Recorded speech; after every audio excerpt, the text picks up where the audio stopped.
Hey guys, welcome to the Limitation is a Mirage podcast. Today I have a superhuman guest in Brian, who is an associate of Kim Cavill's Dynamite Lifestyle. I think I said her name right. I'm terrible with names, so you can correct me whenever I come back around. So please, for anyone that has not met you or hasn't been following you, just give us a brief intro into who you are and what you're about. Thank you And very was I much, right, Tim. first of all? Yeah, no, it was Kim Calvert at Dynamite Lifestyle. I'm Close. Brian Cassidy, so I love that superhuman. But what we do is high elite human performance mentor, and that's what Kim Calvert is. She's probably the number one in the world with Bob Proctor, who recently passed away. And as I say, I'm an associate, direct associate, working alongside Kim Calvert, getting to meet amazing, incredible people from all over the world, looking to better themselves to close the gap from where they are to where they want to be by elite mentorship. So That's that's what awesome. we. I love the idea of elite mentorship, but it's not for elite people. It's for everyone to become elite. I like that idea rather than just this is just for the top of the top. Because you're the same as me. You believe that people have so much within them that they just need to release and become. Like I say superhuman. You're saying elite. It's all the same Yeah, stuff. it's how you see the world. Like you're talking about limitations. Like we all know the only limitations we place is the ones we place upon our mind, and what we help to do is help people understand that, and then to develop themselves from within rather than develop the world outside them. Because we know that life doesn't come to you; it comes from you. And I've learned that honestly through my own experience, and it's through that experience that gives me that understanding that we are limitless. We are able to achieve absolutely anything that we put our minds to. And that's so good for me because the thing about it is I get to see it every day. Liam, you get to see it every day because we work with people that does it. And we get to see the changes. We get to see the differences. And it's through that people say, well, I did ask for this once, this one time I wanted to do this, and I didn't get it. So that was 15 years ago. So I never tried it again. But Yeah. the thing about it is, me and you work day in, day out with people who are looking to break down the barriers of what is possible. And we know that there's no such thing as impossible. We know that anything can be done when you put your mind to it. That idea of the ask, because we get that a lot, like the ask, and I always would say, have you ever seen a child ask for a cookie to their mum? They'll say, "Can I have a cookie?" And the mum will say, "No." Does the child go away and sit down and give up? Do they fuck? They come back and be like, "Can I have a cookie?" And they just keep asking until they get it. We lose that as we get older. We get shot down. One shoot down is enough for us to just give up for most people. But that's not the case with what we're doing and what with what you do. So I know a lot of your backstory. Just I've known you for a long time now. At this point, we met through a mutual friend who is would be. I still Another consider him. superstar. I consider him my mentor, and I'm just looking around my room. His clothes that he has made, D. Graham. He's the guy that makes me look good on stage. If I remember saying to him the first day, I just don't want to look homeless. I look like a homeless person that somehow made it to the stage. So if you can fix that, you are superhuman. Fair I play to seen him. your He did. I seen your shirts, hey, and they are superhuman. They're lethal. They stand out of my like yes, D Graham's a good friend of mine, like, and he makes me look good on stage when I do my seminars and stuff. And Brilliant. it's we know that life surely is all about coming from the inside and your confidence comes. But I can tell you now, you put on like a suit that has been tailored to your fitting, that is not fitting any other human out there in the world. It is done to your exact size. I can Yeah. tell you now, there's something about that present. There's like a glow or an aura about you. Are we selling D here, or what's the story? A wee bit, but I think it fits in because I know whenever I used to do stage work before I dressed in these gear, I would be really confident when I'm going there. But just like you said, when I put it on, it's like me putting on a suit of armor. And I think that's what I'm trying to do with my clients is to teach them it's not what he did. Like you follow my journey and try to do exactly what I did. You don't do that. You find what fits perfectly suited for you, and that's how you live that life. So I wanted you to just, if you're happy to touch a wee bit on how did you get into this? Because you've already alluded to it, but you've never this wasn't how you lived your life your whole life. You weren't like this was it and from the depth, like we all go through different journeys in our life to get here. So would you mind touching on some of how you got to like live the life? I love Yeah, following. I live vicariously through you by watching all your holidays and when you're like this is me in my spa, and this is me in my pool, and this is the beach. And I'm like, this is my beach too. I'm living through you. Yeah, well, look, as I say, like, my life has completely changed. Even in the time of my troubles were going on, I was so paranoid about everybody else, what they thought of me, because I had ditched myself from social media, because I had that worry and that fear because of the life I was living through drink and drugs, completely sabotaging yourself. So I actually wasn't on social media for 7 years, because I knew I didn't want that life to be. I was so afraid of everything. And Yeah, when you're on that drugs and drink, you are so consciously aware. Are they talking to me? Is that person? What are they thinking of me? What did he say about me? And you're always running around trying to put out fires everywhere, because your mind is completely lost. And that's where my mind was. It was an absolute wreck, because I was trying to be everything that I'm not. I was trying to be fitting in with the groups of people that I was trying to run around with, which is trying to do the thing that was cool, which is live your life to the full, which yeah, I thought was, when you're 17, 18 years of age, is when you lose a good friend yourself. We went away to holidays to Greece and come back, and a good friend lost to cancer. That was unfortunate, but I can tell you now, there's two ways to having a change in your life, and that's through repetition or emotional impact. That emotional impact hit me, and it set me in a spiral to live my life fully to the way I wanted it. But I thought it was living your life was to go out and drink, party. And of course, the more you do that, the more you're going to get a bigger surrounding you do, because you're out every weekend. You're going yeah, to find other people that are an influence of drugs and stuff. And you then lead to more harmful things to the body. But don't get me wrong, absolutely mental, crazy party, wild. You've got the full moon parties, you've got the Ibizas, you've got the Amsterdams, you've got all these places that you call and would associate with the drugs and the drink and the partying. This is the things that I was doing. Like, I thought to myself that I was going to live my life to the full. But after a while, it takes an effect. It takes effect on your body. yeah, Showing on my the face was shrunken. I was like maybe near 8.5 stone. It was just everything was taking its toll. But most of all, the toll was on my mind, my mental capacity. My life was starting to crumble around me. I had 3 friends that took their own life, and I had 2 friends that died to an overdose of drugs, just through experiment. They didn't try an overdose, like, you know what I mean? It yeah, was just through too much of it. And I had one in rehab that survived it.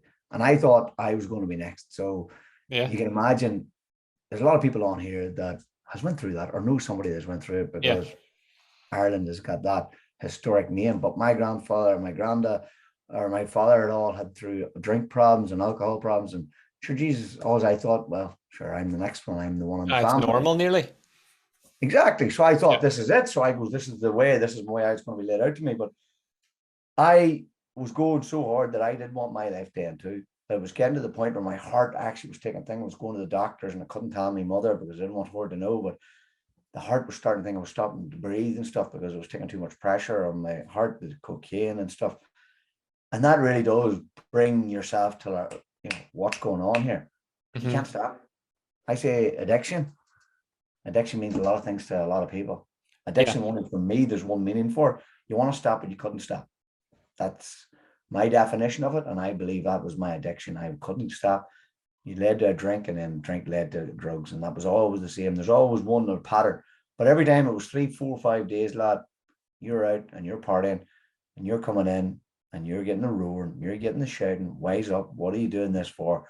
You know better. This is stupid. You're wasting your whole life away. Yeah, yeah, yeah. Shut up. Put yourself in a dark room. Close the windows down. Speak to nobody. Wait for 3 days. Get yourself out. Back on it again. Friday, Saturday, Sunday, Monday. Because you never like to quit on a Sunday or Monday, because that was always yeah. get the Monday. You got the cartwheel in the Monday night, so you're always good there. So you were. But You did it it right was. anyway. When you did it, you went. If you're gonna go out, you're gonna go and do it the right Well, way. I can tell you now, we've done 3, 4 days without a sleep in that there and keep going. No sleeping. Mhm. Like, I mean, that's tough. And that was that was really things. The voices and the noise and the thoughts in your head, it would drive you to insane. Like, and I mean, standing with a freaking knife and pushing up against the wall, literally trying to. And it was that emotion, because you're literally just saying to yourself, I want this over. People are trying to break free from a prison, but you can't break free from one if you don't know you're in one. Yeah, aye, that's massive. Yeah, And that was like literally, when I can look back, the only reason why I can tell my story now is because I've developed myself in a way that you can out and connect the dots and a sense of awareness and sense of Yeah. knowingness. And I did set me on a journey, but it was only through my mother's unconditional love that set me up free, that would set me in a want to get more, because she came in, instead of coming in the roar and screaming and shouting and coming home from her looking after her dementia mother on a Sunday night, she'd come home on Monday knowing that I'd be laying in bits, not at my work for probably the 6 months. I went 6 months in a row out going to work on a Monday, and literally she just knew I'd be laying there depressed or frigging, thing, and probably laying blue out of it. And she'd come in, and instead of coming in that roaring and shouting she normally does, screaming, she ended up coming in and she bought me a Lucozade and a Mr. Frosty. And I mind that very well, lad. And it was a Mr. Frosty ice cream. And if you were in a come down, there's some two things that I always give you around is a Lucozade and cold, something cold. And she brought that in. And I tell you now, I seen her and she didn't roar. She said, what more can I get you? What else can I get you? What more do you want? And I mean, that literally shook something inside me that was not on an emotional back down. I said, I can't do this anymore. Yeah. I was laying blue to bits. She's giving you the compassion that you couldn't give yourself in that moment, in that spiral that you were in. I love the way you described it as a spiral, because that's what happens. You just keep going deeper and deeper until you're shook out of it by a Mr. Frosty or whatever it is that happens to pull you out of it. So once you had that change, and that's like, well, you know well as me, Liam, nothing changes overnight. When you get such a strong program or paradigm that I know now, and that mental program that's been sitting there for years, you ain't going to get that overnight. Like that Mr. Frosty and that Legacy was not going to shift it for me. So I went on the journey of it over the next 10 years to get over. And it was a 10-year of fucking failures and ups and downs and ups and downs. I would have started out into the number one thing, which is my mother would only know, it was with faith, which is go to the religion, go to the chapel, go to the churches and stuff. And I would beg for help there, but I was begging in a place of complete desperation. Mm-hmm. And I know when you pray and you pray from a place of lack and emotion, you're going to get more of that, because anything you mix of thought with a feeling is going to present itself in your life. And that's what I was seeing more of. The more I roared and screamed and shouted about God and heaven, help me, why are you doing this to me? The more it, boom, boom, boom. Yeah, I didn't realize, I was blaming something outside me again, and that left me. I mean, being in surfer's paradise, and that again was a line that was stating on his own, living on a 10th floor, but looking over the sea and everything. But I was getting up on a Sunday morning after a come down and hangover, and I was running down to the chapel trying to get myself and helping, asking for it. I'm sitting on this most paradise, the name's in it, and I was literally suffering big time. Doesn't matter where I had been in Arbo, Cookstown, move myself to the rest of the world, I'm still facing the same problems. You can't run away from what's inside you. Exactly. And I was trying to do that. But that didn't work either. So then, we've got the great things that everybody and your clients have all said, but Liam, I know about self-confidence. I know about self-image. I know it because I've watched YouTube. I've seen the Dr. Wayne Dyer. I've seen the Tony Robbins. Why do I feel so good after watching Les Brown and Tony Robbins for a wee while?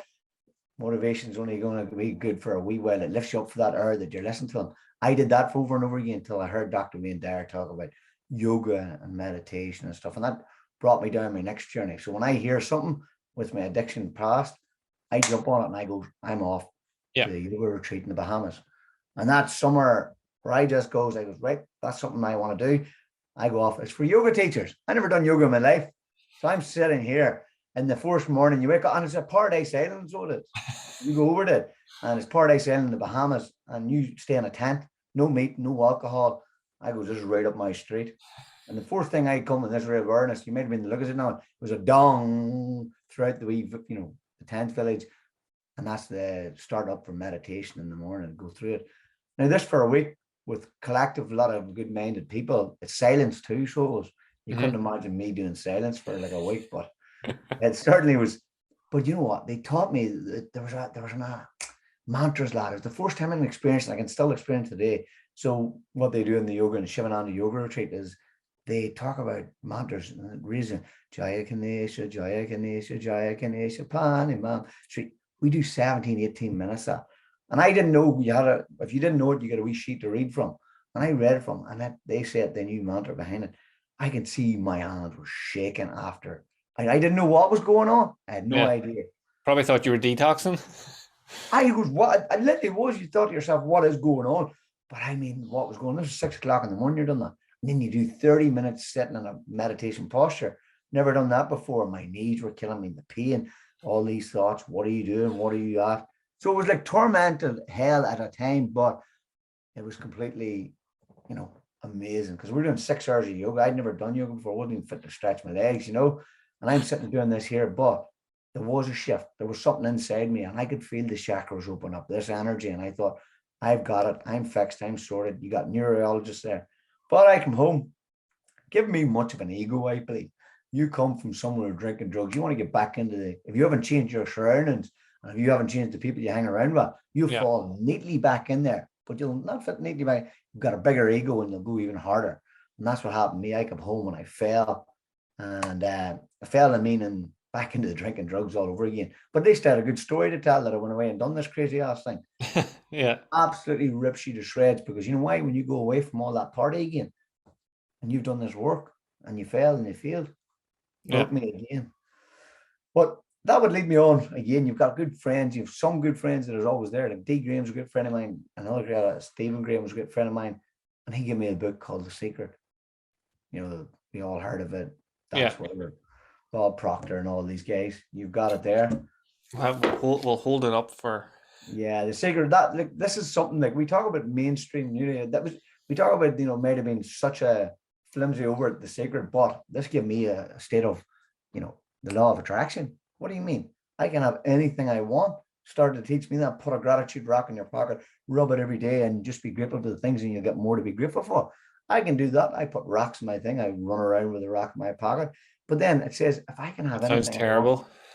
What? I run around with a rock in my pocket. But that was a gratitude rock. I run around with it in my pocket, and I says, I'll do that. And every time I put my hand in my pocket when I went to get my phone or wallet, I remind myself to be grateful for something in that moment. And that was good. But then I put it in my car and I repeated it over and over again in the movie. I literally had it in my car for 6 months, no radio. And I listened, and it got into my head. I can have anything I want. And the only thing I wrote you don't know who you are, you don't really know what you want. But I'll go back when I was a childhood, I wanted to win All Ireland in boxing.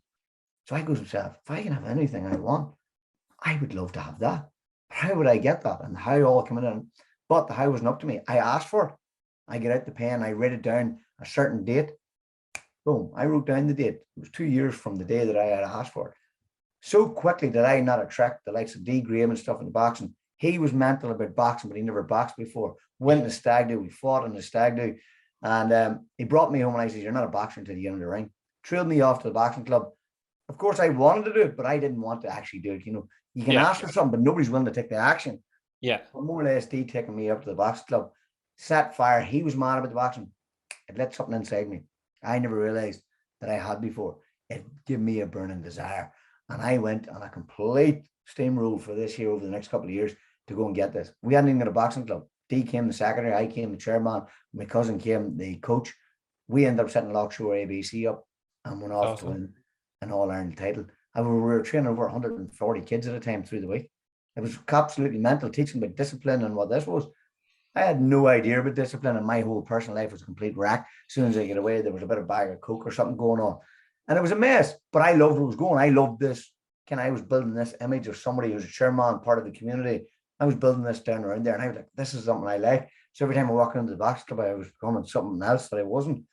And I went off and trained like everybody else was training, like 3 or 4 times. And I was too old, at 3 plates in my face from fighting, so I had 2 false teeth. There was no way, and I was too old to get the boxing an All-Ireland title. But I knew the secret. I asked for it. I go and get it. I put me in. But I said I would rather die than not win that. That's the ultimate burning desire. Yeah. And my nose broke months beforehand. 3 times I got killed. There was no sign saying that I was going to win All Ireland.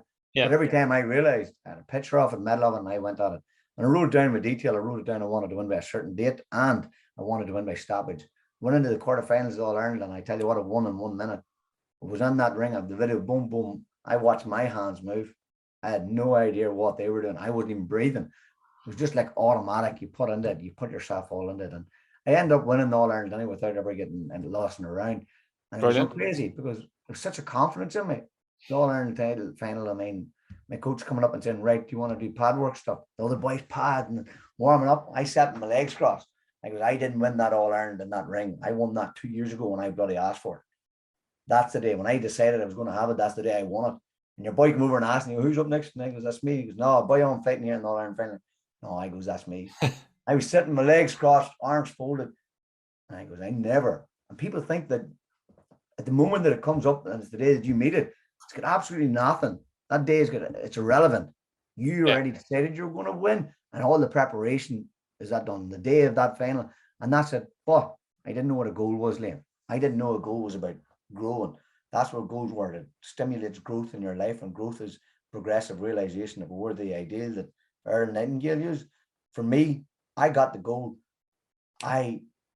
Unbelievable. Patting your back, everybody wins All Ireland. This is great. I went straight into frigging depression after, because got to such a high. I put my whole life on the line. No girlfriends, no nothing, because I decided this was all I wanted in life. But I didn't know what to do after. And what happened? I went deeper and deeper down into sorrows, because I didn't know of a goal anymore. And I was back in the drugs, and I was back in the drink. And I tell you what, when you fall, you hit it even harder, because you raise yourself up and you fall from that height, it's a bigger fall.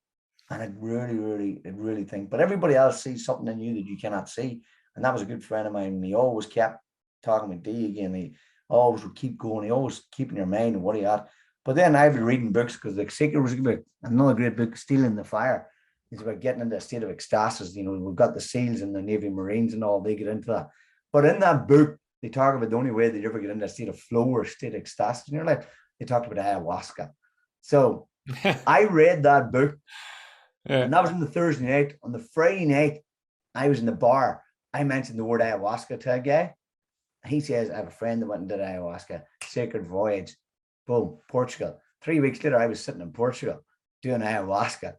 You know, this is the thing. Boom, I just go everything out of it. They say ayahuasca is bark of a tree and leaf of a tree, and you put it together, and it's supposed to help people from suicide, addictions, and all these things. It's done all these special things in the world. I can tell you now, it was special. It was an incredible kind of experience over 5 days, you know, going on 9-hour trips off to hallucinations, meeting tribal leaders, and just meeting and getting rid of ego, detachment, and judgment. You know, I should not judge others if I do not want to be judged myself. And ego is like, you know, you just got to let go of your thinking. You aren't your thinking at all. You know, there's a bigger higher power. Our thoughts are only gathered around with the society we live in.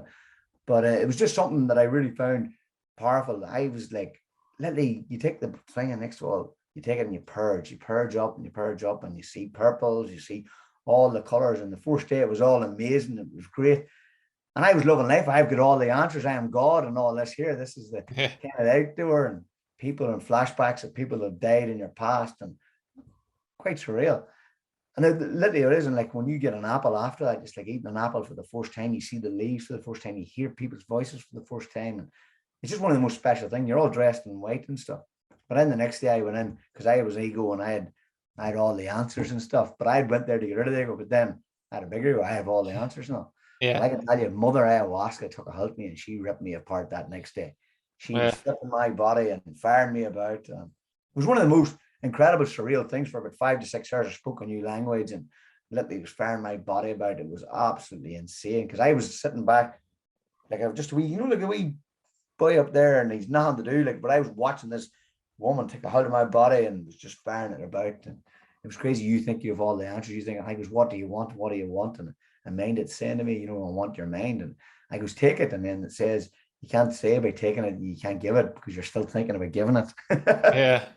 That's complex. Was there any fear when you were doing the ayahuasca? Because I know, talking to different ones, they're going there and they're a bit afraid of what might come up for them. Liam, it's like this, lad. You keep going the way you're going outside of that, there you're going to die anyway. I was going to die in the life that. Yeah. My life on the outside looked perfect. I have a beautiful family. I have loving family. People supported me, great friends and stuff. You know, that support net was there, but inside everything was freaking going wrong. Everything that I couldn't look at my mirror, I didn't even like me. And I couldn't stand the world that I was living in my own head. My thoughts were always sabotaging me. Every time I wanted to do something good, I was falling down again. I was doing something wrong again. And after I see the repetition, I see all my past failures. All I could think about, there's nothing ever going to be good in my life. I fail all the time. I might be given 35,000 when I was a young kid for, you know, in a car accident. And what did I do? I blew it in 6 months. So that went to buy a house. So that over in Newcastle, I took a bag of Coke, like an ounce of coke, and I didn't bother doing it. I bought the house anyway. I'd never seen it for 5 years.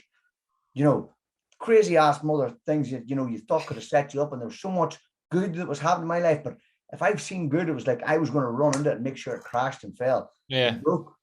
So And it's I like couldn't. you weren't ready for, because it's strange whenever you tell a story about how you became the All Ireland champion, you were doing what you're doing now without knowing you were doing it. Like you're living that life. You made the decision. It's like, and I hope when people are listening that they really get that. Too many people, in my experience, make decisions or make mantras or make goals, and then they just leave them there, and they're like, "This will somehow work," and you're like, "It fucking won't."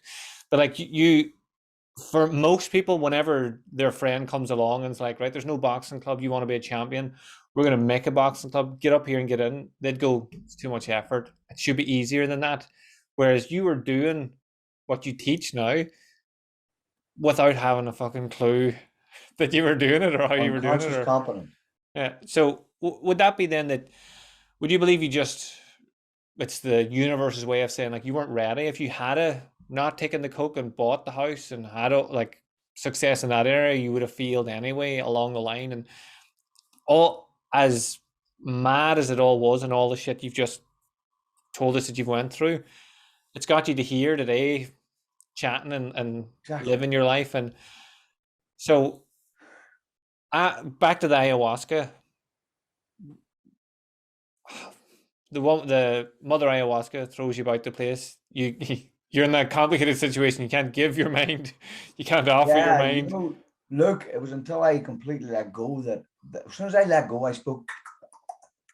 I started. There was 19. There was 20. One of us there, and there was 19 countries represented around the world. And I started to speak, and I tried to communicate with everybody, but I couldn't speak anymore. So when I let go of the mind, I started speaking, and it was like first language of mankind. We looked and researched on it, but this was the way it was. I was trying to say the words, what's going on with me. And next fall, when I would speak, and everybody else was like, what the fuck's going on? Because we're all right there, and everybody's in white, and we're all right around a campfire. So we are. And it's in the middle of Portugal in the mountains of Monte Mariposa.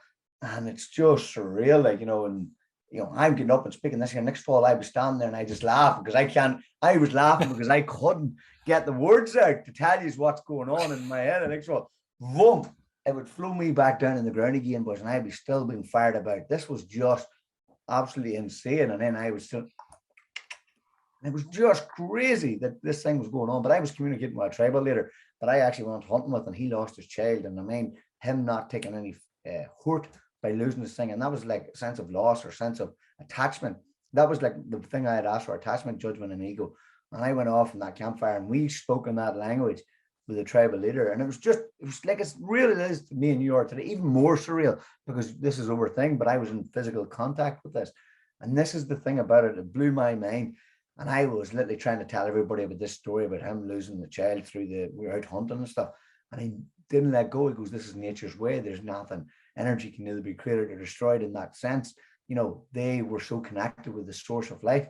And that's where I was looking for. But look, I come back from that there and I wrote, as I have a book, I never wrote in a diary before. I wrote 67 pages nonstop after that. It was literally telling the whole story. And I read it, I still get the goosebumps and what I went through. But I come home and everything was just, I'm fixed, I'm healed. I mean, crying for at least 4 or 5 hours. It was a joy, so much happiness that was so good. There's many people who was crying and screaming the whole time because they were going through torment of the people who were abused when they were kids and stuff. There's a lot of things that were going on there for people. There was one man that he thought he was gay when he was his wife, and he was being tormented, and Mother Ayahuasca was showing him the way. But for me, I come home and the awareness was so surreal. It was like everything. I would drive along the roads and boom, a beautiful tree. I'd stop and I'd sit and stare at the tree for about half an hour. I'd be in the BT van. I'd be like, that's the most amazing tree I've ever seen in my entire life.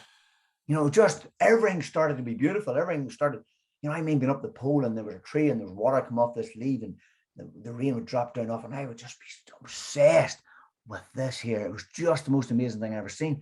But the more that did to me, man, I couldn't comprehend. I couldn't filter what life was anymore. My head was, this awareness was too much.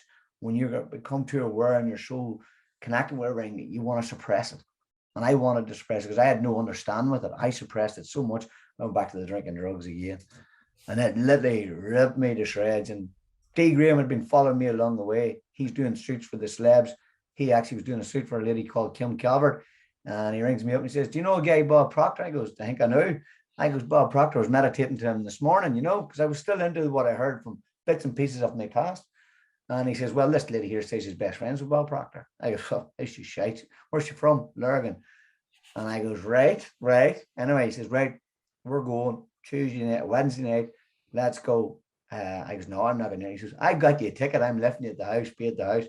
Took me up to Oma in the Silver Birch Hotel. And yeah, I bumped into Kim Calvert. And that lady just described what I just described to you there in detail of what it is, what we do, our powers and our higher mental faculties, the universal laws and what way it goes and how you just fucking blew my mind. Dot, dot, dot. Your thoughts become things, your feelings, thoughts, feelings, actions, your attitude to life is going to be life's attitude to you. All this started to go in my mind. I goes, "You shitting me." And she goes, "You tell me what you want and I'll show you how to get it." I threw down the books. "I want to do what you do." That was it. There and then I says, "I want to do what you just done to me there now. You blew the socks chain off me."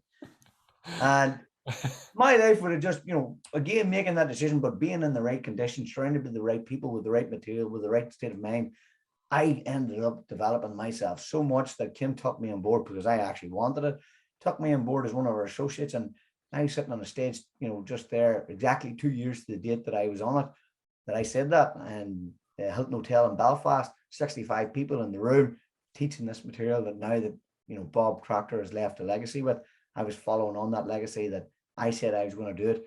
And I was on the phone this morning till people in I was out in Nice. We've got people in Ukraine.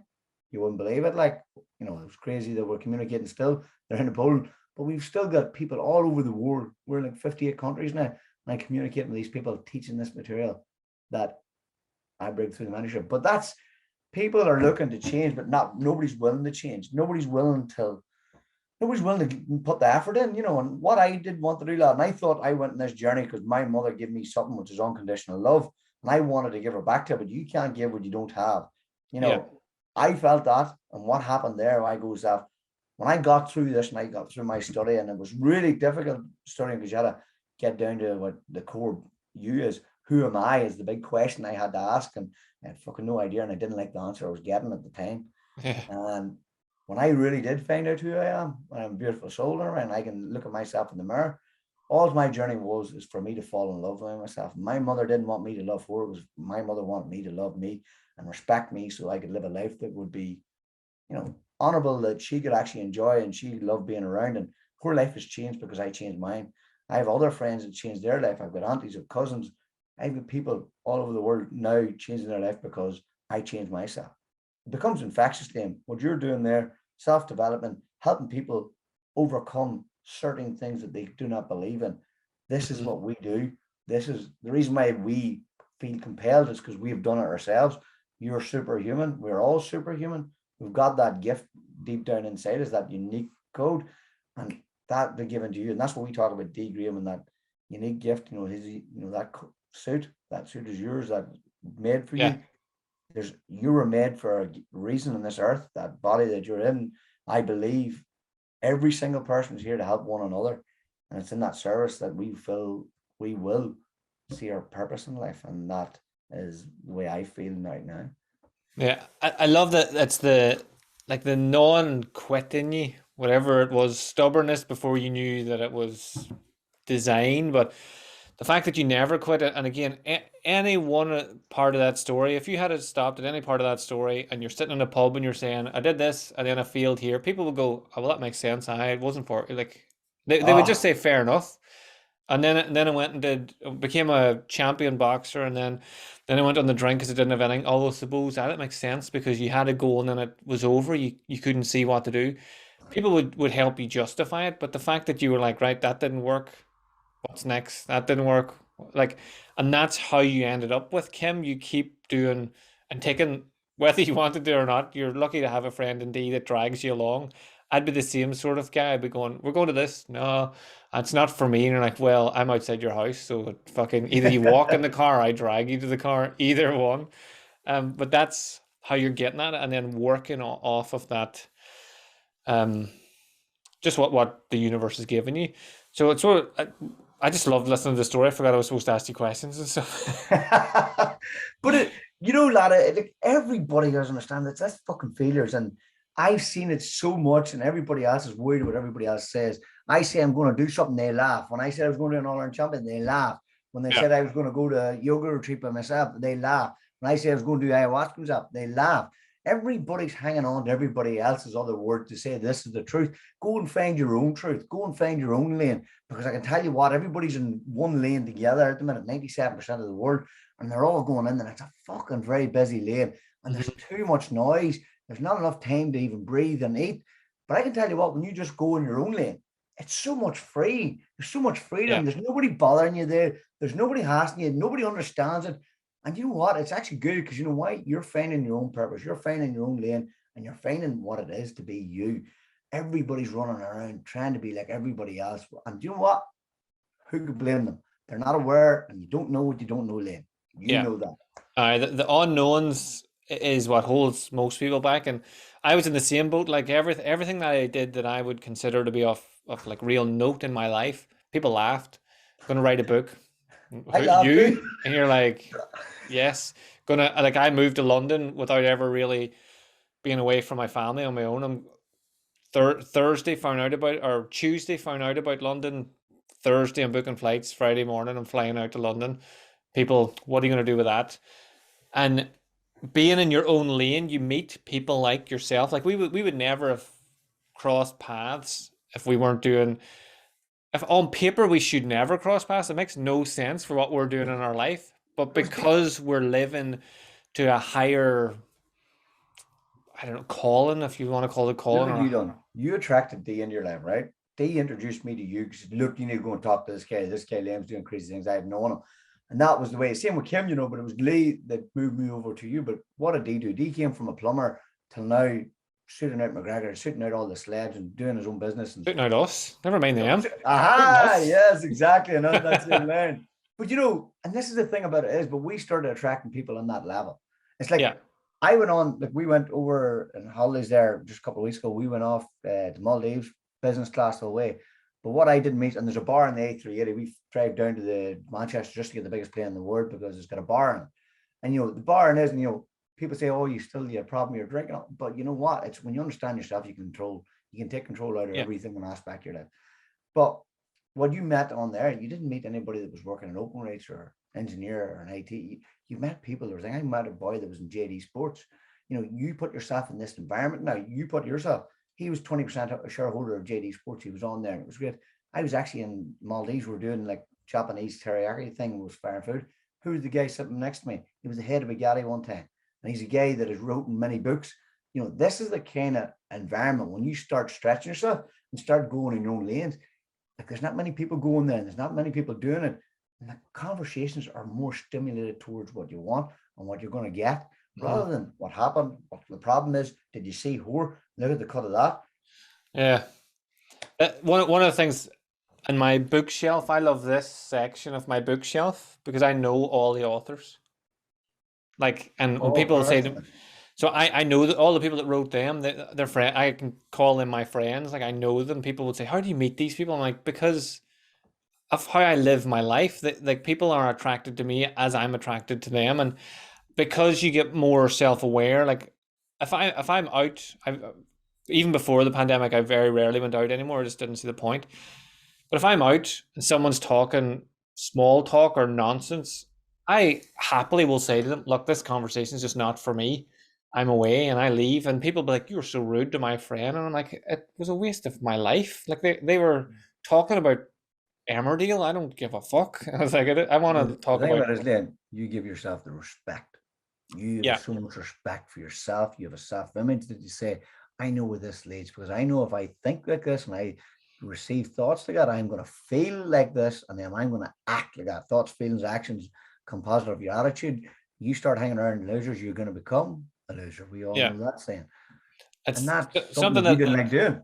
something I took from Bob Proctor's work, and it was that don't just, it's a statement, and I'll say it to myself anytime I'm bringing myself down, or if I'm focusing on, if something's not working out, even if it's just technology or whatever, and I'm focusing on it and trying to trying to get myself out of that mindset, and it's just don't dwell on anything you don't want.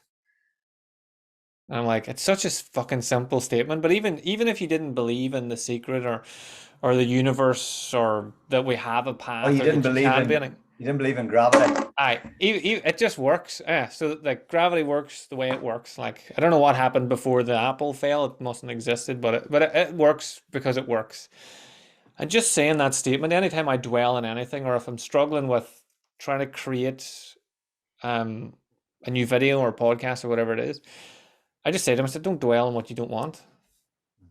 And then that's enough. You're like, it just automatically switches you into, well, what do I want?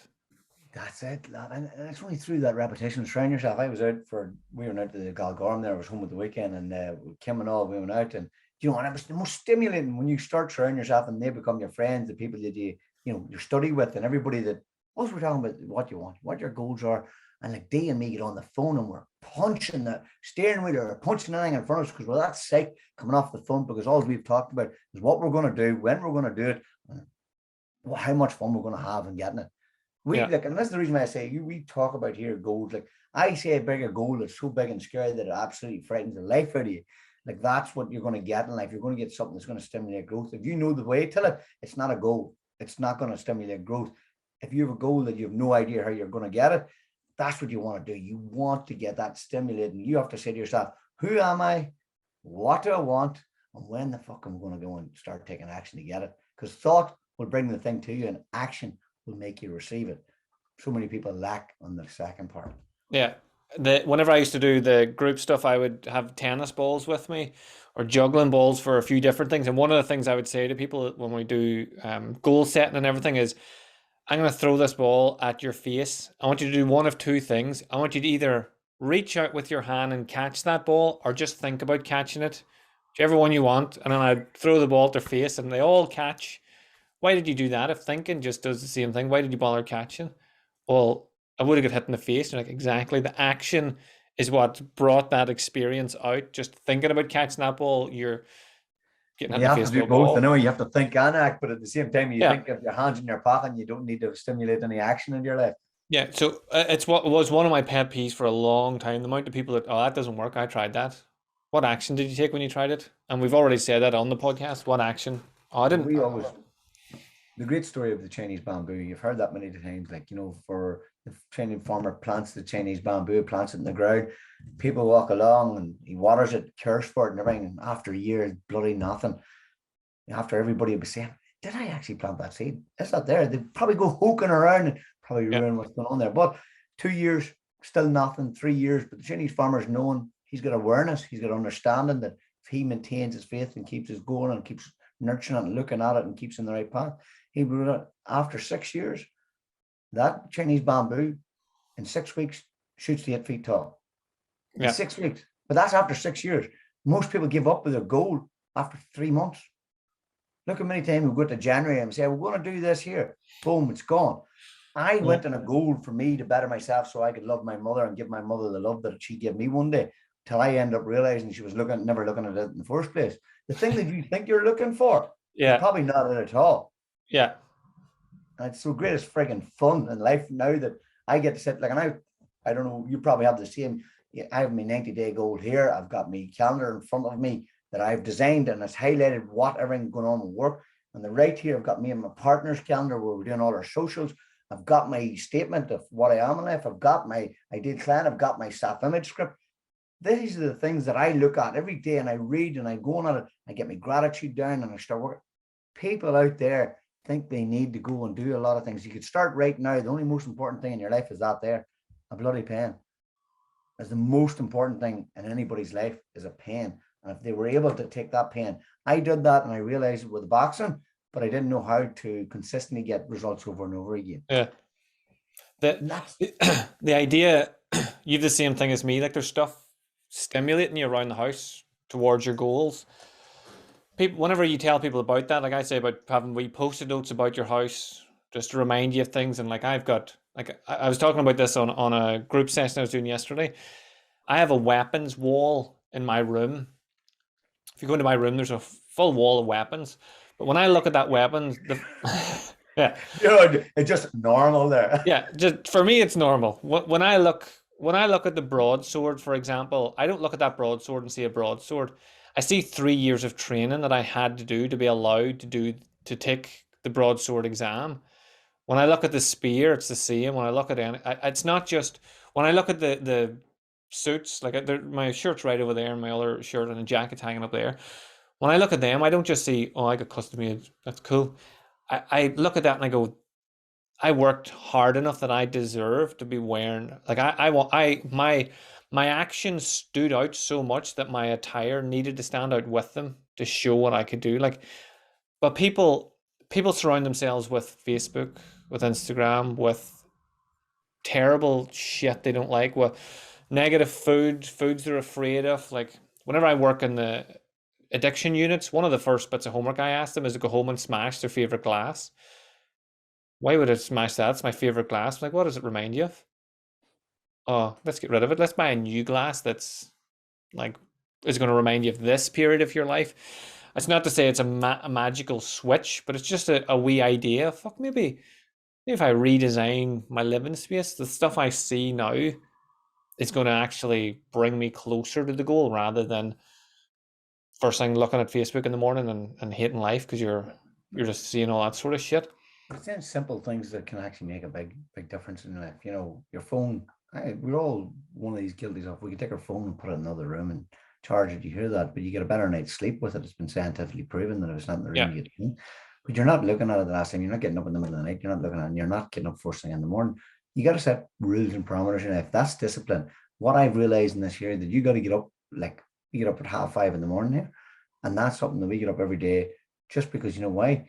If you sit around late at night and you have nothing to do and there's people to think, what are you going to do? You're going to turn on something that's absolutely got no service towards you getting your goal. It's got absolutely nothing. So what we do is get up early, and you're never going to turn the TV on because there's nothing on. So you get up early, you get on your goals, you start doing your writing, you get out. I write with my non-dominant hand and I write with my other hand.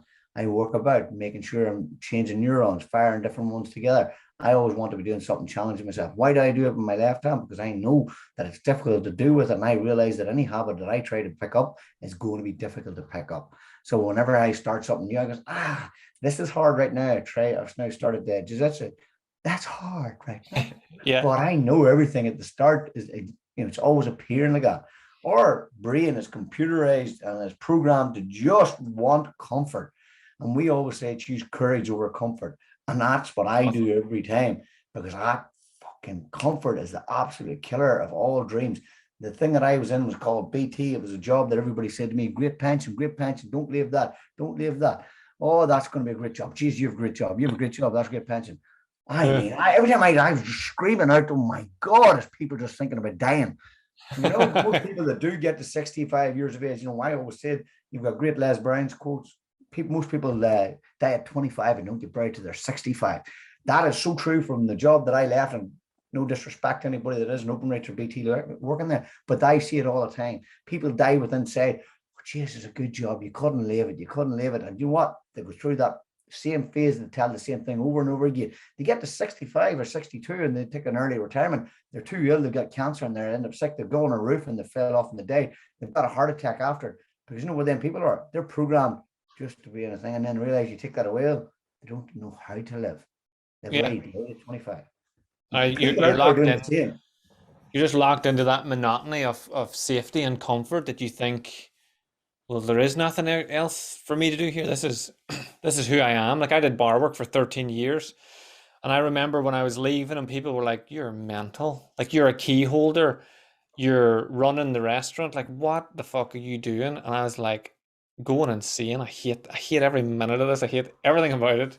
I like the people, but like I say to people all the time, you have your work friends that are your work friends, and very rarely do they become like if you leave that work, think back to the last job you had, like how many of them are you still friends with? I was like, you're in that world. It seems like it's the most important thing in the world. It seems like nothing will change, but what's the error of the most recorded heart attacks happen each year? It's there between 8 and 9 every single Monday morning. the thought of going to work. But that is, it's It must be in that. America, they did a study that the more heart attacks happen between the hours of 8 and 9 on a Monday morning than any other time of the year. Why? Because they're heartbroken. They're fucking broken. Men getting up every day. They dread the Sunday afternoon from 5 p.m. onwards to get up to something they don't do. And this is what you got to do. And I just speak out to your listeners there, like, you can have absolutely anything you want now. You don't need to know how to do it. Me and Liam spoke there just previously off the phone there before we come on here about how outrageous it is to get up in your morning, to do as you please, to go into your living room, into your bedroom, into the office, wherever it is, to sit down, pull out a book, do your study, choose your time, jump on a call, and have a great chat with somebody they love doing, and then help clients, help people achieve their dreams. Because we know, me and Liam both know, that by helping others achieve their dreams, you will achieve yours. And that's what the greatest goal of them all is, to just get up and to serve. And that's what me and you were able to do, because know what we done? We took all the laughter, we took all the criticism, and we took out that there, and we said, who gives a shit? Who gives a fuck? Yeah. Just go and do it anyway, because it's something that you love doing. And that wee voice, you would never have been given that vision if you weren't able to achieve it. That's what we believe. Brilliant. It's why I started a group as well. Like I did a lot of one-to-one, and then I realized it's the community, it's the people. I'm working one-to-one with someone, and then I'm jumping on a call with 2 or 3 of my mentors or 2 or 3 people that are on the same path, and I'm like, why am I not giving this to my clients? And I've said this on other podcasts. There's a joke within my community where I say, like, I don't think I've said this before, but you really should ask for help in the group. And then they laugh because I said fucking all the time, and no question's too small. Just even having the people around you to go, oh yeah, I'm like that. And you're like, so I'm not alone. I'm not. It's just not me who feels like this. I'm like, no, I've done that, and it's why, like, I love your story at the start, because if you just start following you now off the back of this conversation, and you follow you like the way most people follow on social media, they don't really pay attention, they just look at your story, you'd be like, that man's living the dream and must have always lived the dream, and he's special, he has something I could never have. But to hear your story, you're like, fuck, I would have given up way long before he gave I up. Like, said, you know, the best is, and all the boys in BT did, I said I was fucking going to do it. I said I was going to do it.